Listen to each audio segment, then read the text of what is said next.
Bienvenidos, caballeros de Elías. Continuando donde nos quedamos en el último capítulo de la serie Leviatán, vamos a partir de este paréntesis, el paréntesis de la diosa. Aquí yo los remito al video del canal Víctor San Vicens, donde se habla de el auténtico origen de las sociedades secretas. Fue una conferencia que se presentó en México y pertenece a la lista de reproducción Las Oscuras Sociedades Secretas. Es un capítulo muy interesante. Y en resumen, porque no voy a hablarles de todo lo que se presenta en el capítulo, en resumen, la diosa demoníaca Lilith, Acera, Semiramis, cualquier otro nombre, es una diosa que tiene relevancia. Esto lo hemos abordado incluso desde la serie de Puertas Dimensionales en las venas de la historia. Pero, como les decía, en esta serie se mostró el origen de las sociedades secretas y fue antes del diluvio. Ahora, la Biblia nos muestra desde la etimología hebrea que Caín y su hijo dieron inicio a las sociedades secretas. Yo no voy a explicar el porqué bíblico, les estoy dando solo el dato. El porqué, los detalles los van a encontrar en el video que les mencioné anteriormente, detalladamente.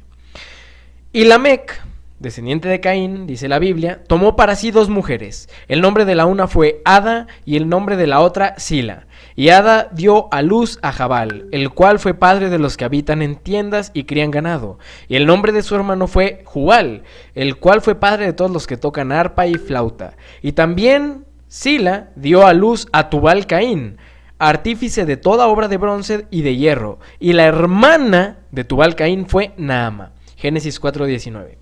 Como les decía, en el video anterior se muestran, en el origen auténtico de las sociedades secretas, se muestra cómo Caín y su hijo dieron origen a las sociedades secretas. Y estas sociedades se transmitieron de hijo a hijo, sucesivamente, hasta que llegamos a Lamec. Las genealogías bíblicas solo nos presentan al hombre, pues era el cabeza de familia, excepto que aquí se comete algo raro, algo fuera de lo común, y es mencionar a Naama, una mujer, hermana de Tubal Caín, y a las dos esposas de Lamec.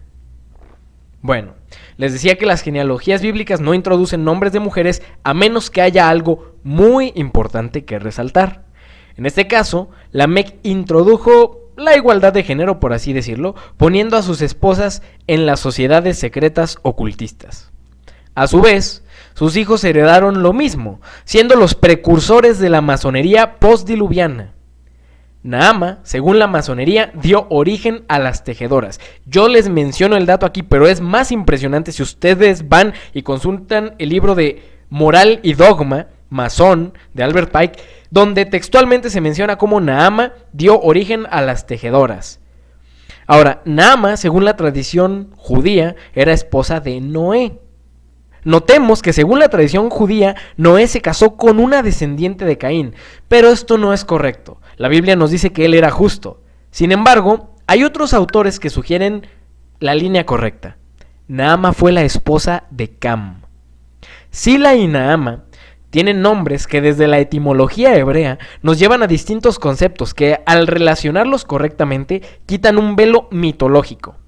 La madre heredó a su hija conceptos que al final se unificaron. Y vamos a ver, Sila en hebreo, Tzilah, significa brillante, ala, flor. Y muchas de estas palabras son en realidad connotaciones, palabras relacionadas al mismo nombre. Brillante, ala, flor, lámina, heraldo, embajadora, mensajera, belleza, sombra, otra vez ala, amparo, postrarse, orar, una torta redonda o aplanada. Esto a algunos tal vez les recuerde algo de tortas a la diosa del cielo. ¿Quién era esa diosa del cielo? ¿No era Semiramis o diosas con nombres similares a Acera? Vamos a descubrir que tiene su origen esa diosa en estas mujeres. Avanzar, engrandecer, prosperar, bandeja, vasija, pecho, seno. Interesante. ¿Qué de relevancia tiene esto? Seno y pecho. Derribar, vibración, tintinear, revolotear. Vibración y revolotear nos recuerda al tema de creacionismo, donde hablamos sobre la teoría de cuerdas y el Espíritu Santo. ¿Qué relación hay entre una mujer y el Espíritu Santo? Sombrear, penumbra, oscurecer, oscura o mimbre, canasta, la cesta, tintineo, campanilleo, fantasma, ilusión, parecido, figura, representativa, ídolo, apariencia, imagen, tumba, calamidad y sombra de muerte. Estas son palabras que están relacionadas al nombre de Tzilá. No es siempre una relación totalmente directa, pero algunas palabras interesantes que mencionamos, manténganlas en mente, porque van a tener relevancia más adelante. Ahora, Naama, de profesión tejedora, significa placentera, y en la cábala se le asocia a un demonio, igual que a Lilith. ¿O son la misma? Ahora vamos a ver que tenemos una trinidad femenina que es la madre del ocultismo. Vamos a ver que 3 mujeres que heredan sus conocimientos al siguiente, tal que la hija recibe el espíritu de su madre para ser 3 y ser la misma entidad. La diosa de todas las culturas. Sila, esposa de Lamec, descendiente de Caín, madre de Naama y abuela de Semiramis. Y mencionábamos algunos conceptos asociados a esta. No teníamos el concepto de seno, flor, la flor de la vida. La flor de la vida es un seno. Y resulta que estos conceptos de las diosas de la fertilidad, que casualmente estas mismas diosas terminan en el punto común de esta diosa, que son 3 y la misma entidad. Vamos a cerrar este paréntesis aquí, el paréntesis de la diosa. ¿Por qué? Porque necesitábamos poner estos conceptos sobre la mesa para avanzar. Y vamos a entrar a la mitología del Leviatán. Ya sabiendo que esta diosa, que está en todas las culturas, con distintos nombres, tiene su origen en 3 personajes bíblicos, que son las madres de las sociedades secretas. Ahora, en contexto, tenemos a Egipto como el Leviatán. Esto se dio en la derrota del Mar Rojo. ¿Qué leviatanes o serpientes tenemos en Egipto? Por ejemplo, tenemos a la cobra, o la diosa Udjaet, que es un símbolo del sol, protectora del Bajo Egipto y del faraón. Ahora, Amón era patrono en el Bajo Egipto. Luego se hizo una transición de Tutmosis a Amenhotep. Esto considerando la probabilidad de la teoría o hipótesis de Ron Wyatt, que sin embargo mostramos que no era del todo correcta. Pero bueno, mostramos que era una mujer o cobra con una corona roja. También el Udjaet tenía relación con el ojo de Ra. El Udjaet, esta cobra real, podría ser el primer dragón, el primer leviatán. Pero ¿qué más leviatanes hay en Egipto o dragones? Apophis, el dios del caos y del mal, que era una serpiente tortuosa que vivía en el Nun. Aquí ya empezamos a ver al Leviatán directamente. El Nun, que era el Nilo, océano, abismo celestial del cual fluye el Nilo. Nun es una deidad primordial. El Apophis se opone al orden y a la verdad. Un dragón, una serpiente que se opone a la verdad, eso es Satanás. Este dios surgió en la dinastía 8 y fue honrado por los Ixos. A veces también se le representa como un cocodrilo. Entonces este Leviatán ya no solo es una serpiente, sino también un cocodrilo. Ahora, todas las serpientes eran sagradas y la reencarnación de Apophis, o sea, todas las serpientes eran la reencarnación de Apophis, excepto la cobra, que representaba al sol. Interesante. Mantengamos estos conceptos porque se van a empezar a entrelazar todos y tal vez nos podemos confundir. Es lo que no queremos. Ahora tenemos a Ra y a Pep o Apophis. Esta imagen de Ra, el dios del sol, derrotando, matando o controlando a Apophis. Esto nos suena a alguna imagen bíblica. En aquel día castigará Jehová con su espada grande y dura al Leviatán, serpiente veloz, al Leviatán, serpiente tortuosa, y matará al dragón que está en el mar. Y el dragón, en la palabra hebrea, recordemos que podía significar un reptil grande, como una serpiente o un cocodrilo. Ahora, no era el único dios cocodrilo. También tenemos a Sobek, que era el creador del Nilo, que era un dios bueno. relacionado al punto cardinal del norte. Oh, el norte, hacia los lados donde quería subir Satanás, pero más aún, donde estaba la constelación de Draco. Ahora, los griegos la identificaron con Helios. Helios, el dios sol. Entonces ya conectamos ahora a Sobek, a este, con el sol que también era un dios adorado por los paganos. Pero resulta que este era el señor de las aguas. Y si recordamos de cuando presentamos la serie de creacionismo en las venas de la historia, Quetzalcóatl, la serpiente emplumada, también era el señor de las aguas. Vamos a ver que los dragones, serpientes o cocodrilos, siempre están relacionados a ser el señor de las aguas, el Leviatán. Y también estaba asociado con Amón, que anteriormente ya vimos su relación con la Udjaet, pero también relacionado con Ra y con Horus. Ahora, el cocodrilo también estaba asociado a Set y a Amit, otros dioses egipcios, pero estos eran dioses malos. El asesino de Osiris era Set, y la que se comía el corazón de los malvados después del juicio, esta era Amit. Pero el Nilo también es el Leviatán. Por ejemplo, Hapi era el dios de la inundación anual del Nilo en la antigua religión egipcia. La inundación depositaba el rico limo, o la tierra fértil, en la orilla de los ríos, permitiendo a los egipcios crecer sus cultivos. Hapi era el padre de los dioses, vivificador, generador de fecundidad y fertilidad en la mitología egipcia.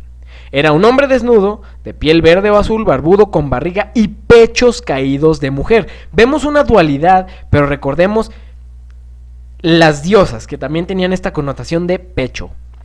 Con una planta de loto sobre la cabeza. ¡Oh, la flor de la vida! Y vamos a ver cómo esto se empieza a desglosar más adelante. Esto era en el Alto Egipto, o una planta de papiro en el Bajo Egipto. Otras veces con 2 cabezas de oca. Una rama de palmera como medidor de tiempo. También la tenía. La leyenda dice que el faraón era el responsable de las inundaciones del Nilo, y que a cambio del agua y las cosechas, los campesinos debían cultivar el suelo fértil, enviando después una parte de sus recursos al propio faraón, que se encargaba de usarlos en bien de la sociedad. El Nilo era también una fuente espiritual. Entonces ya vemos que el Nilo tenía una relevancia, todo el culto giraba en torno al Nilo. Y se creó un dios dedicado a la bondad de la inundación anual, el dios Hapi, que junto al faraón controlaba la crecida. Además, se consideró al río como una calzada de la vida hasta la muerte. Este es el dios Hapi, como se mencionaba. El Nilo también tenía esta representación de un dragón. Y lo interesante es que es un dragón con 7 cabezas. Un río que se divide en 7 brazos. Ya veremos por qué. Ahora mencionamos Éxodo 12:12.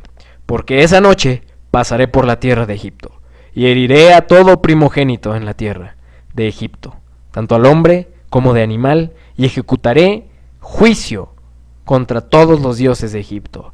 Yo, Jehová.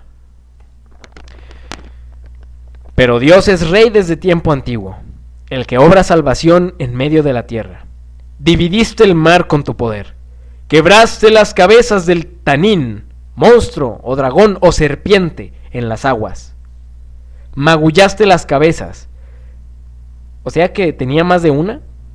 Las cabezas del Leviatán, textualmente dice, magullaste las cabezas del Leviatán. El Leviatán tenía más de una cabeza. Vimos en la descripción del animal, en el primer capítulo, que no, al parecer solo tiene una cabeza. Pero ¿por qué aquí se habla de más cabezas? Y está hablando de que dividió el mar con su poder.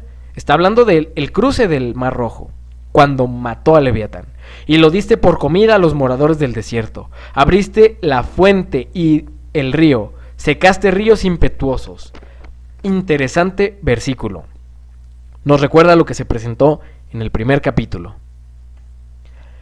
Cuando mencionábamos las cabezas y un dragón de 7 cabezas, mencionamos 7 brazos, 7 cabezas del Nilo. Y aquí están listadas: Dashur, el Lahun, el Lisht, Giza, Jabara, Heliópolis y Masjuna.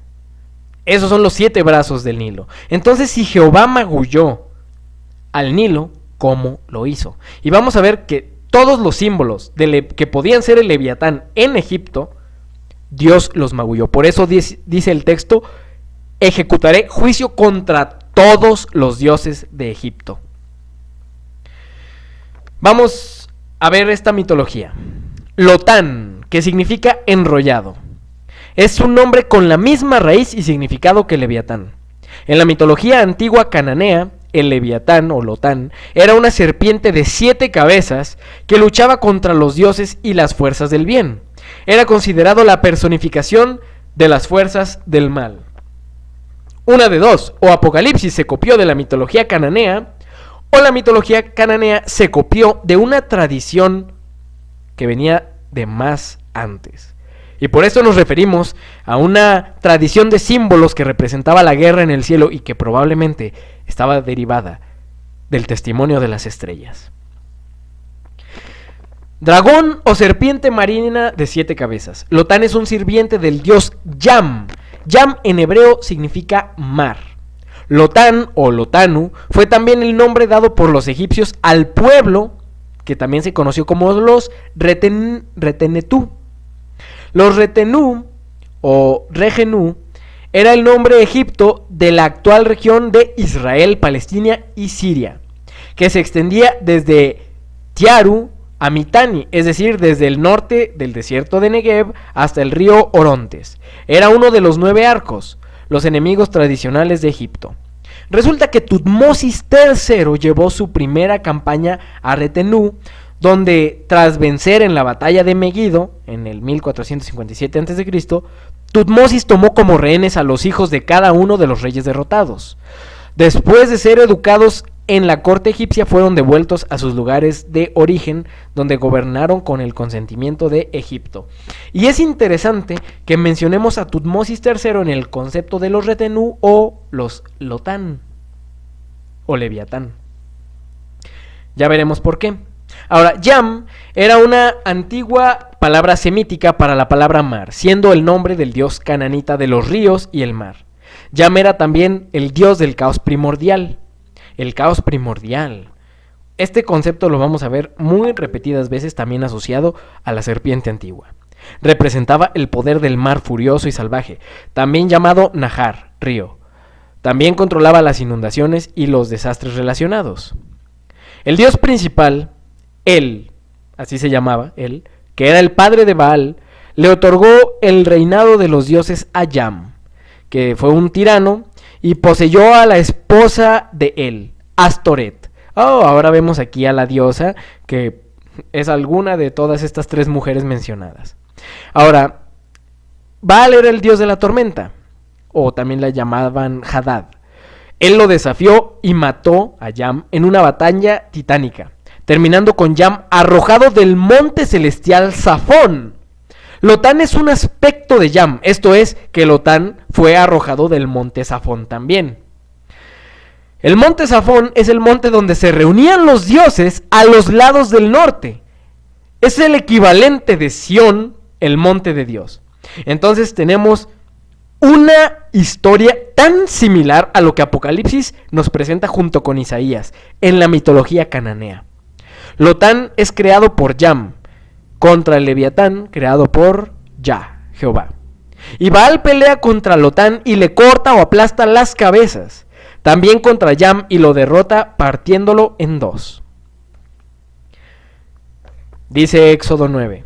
Entonces el Señor dijo a Moisés y Aarón: tomen puños de hollín de un horno, y que Moisés lo esparza hacia el cielo en presencia de Faraón, y se convertirá en polvo fino sobre toda la tierra de Egipto, y producirá forúnculos que resultarán en úlceras en los hombres y en los animales por toda la tierra de Egipto.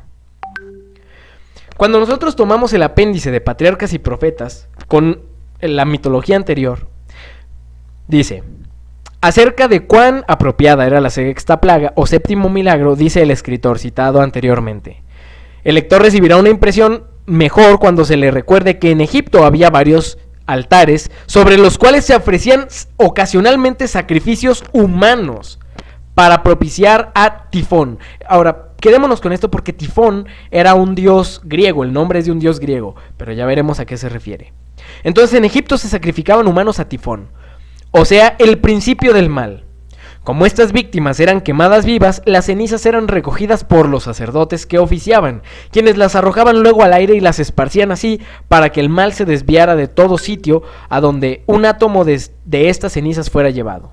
Siguiendo las instrucciones de Jehová, Moisés tomó un puñado de cenizas del horno, el cual era muy probablemente usado con frecuencia por los egipcios en esa época para apartar las plagas, y lo arrojó al aire como acostumbraban a hacer los sacerdotes, pero en vez de impedir el mal, hizo brotar tumores y llagas en todos los habitantes de la tierra.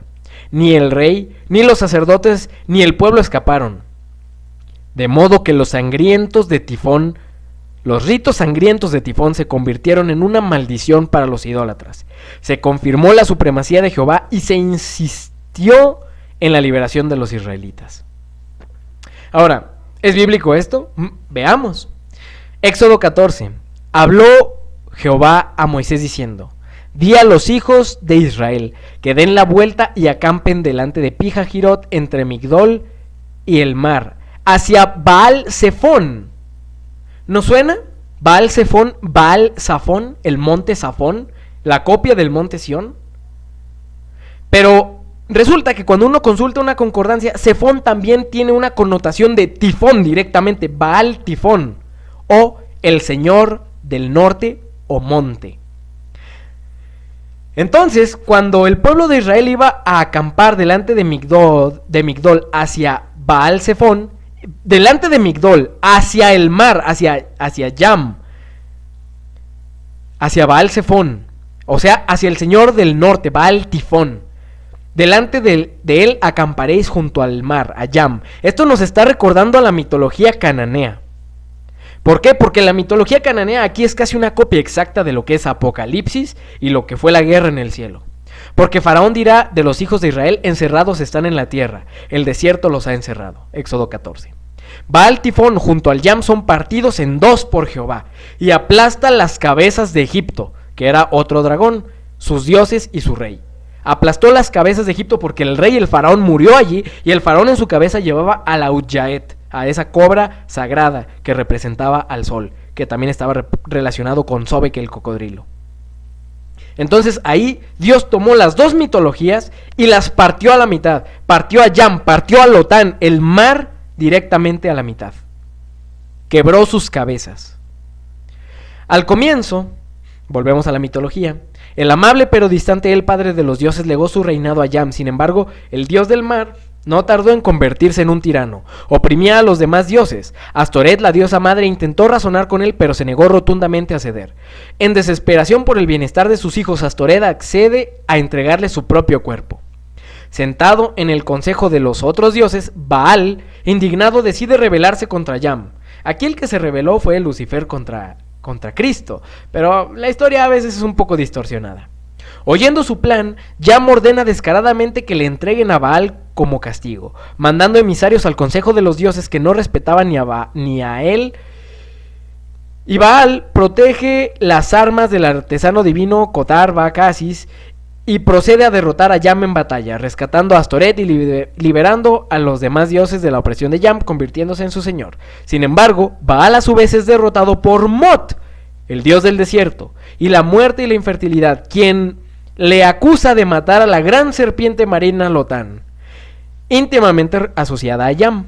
El propósito de el propio Baal es rescatado por los esfuerzos de su hermana Anat, que resulta que también era a veces su esposa. Entonces aquí vemos a Anat, la hija de Astoret, cosas así medio curiosas que al final son la misma diosa, que son las mismas tres señoras del Génesis, para que pueda resurgir y reinar en una aparente recreación de los ciclos anuales de lluvia y sequía. Entonces aquí se hace una creación de ciclos, ya veremos más adelante algo sobre ciclos, pero vemos que Baal derrota a Leviatán, luego es muerto y luego es resucitado. Poco se sabe sobre cómo se adoraba a Yam, pero bueno, tenemos algunas cosas curiosas, similares a lo que dice la Biblia en Job 41, que ya lo leímos en el primer capítulo. Baal dice: ¿no puse yo la mordaza al dragón? ¿Aplasté a la serpiente tortuosa, tirano de las 7 cabezas? Y Anat dice: sí, tú destruyes a Lotán, la serpiente sesgada, Destruye la serpiente tortuosa, tirano de las 7 cabezas. Entonces vemos cómo esto se parece a una combinación entre Job 41 y lo que leímos de Isaías, lo que Jehová hará e hizo con Leviatán.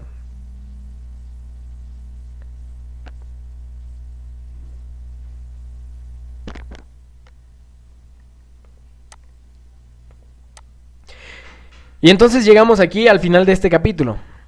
Aún tenemos más mitologías por ver, pero eso se verá más adelante y veremos la trascendencia que tienen estos símbolos y por qué a Satanás también le ha interesado ponerse estos símbolos. Esto será en el próximo capítulo. No se lo pierdan.